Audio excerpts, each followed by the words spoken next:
যে কোনো ব্যথা দূর করার আমল।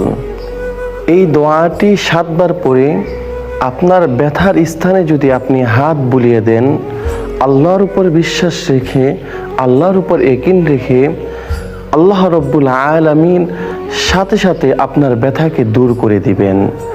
অনেক সময় আমাদের মাথা ব্যথা হয়, হাত ব্যথা হয়, পা ব্যথা হয়, পেট ব্যথা হয়।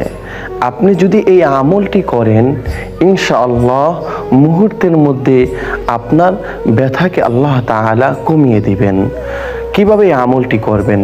প্রথমে 3 বার বিসমিল্লাহ পড়বেন, বিসমিল্লাহির রহমানির রহিম। এরপর এই দোয়াটি 7 বার পড়বেন, আউযু বিইজ্জাতিল্লাহি ওয়া কুদরতিহি মিন শাররি মা আজিদু। এই দোয়াটি 7 বার পরে হাতের মধ্যে ফু দিয়ে আপনার ব্যথার স্থানে আপনি বুলিয়ে দিবেন। ইনশাআল্লাহ মুহূর্তের মধ্যে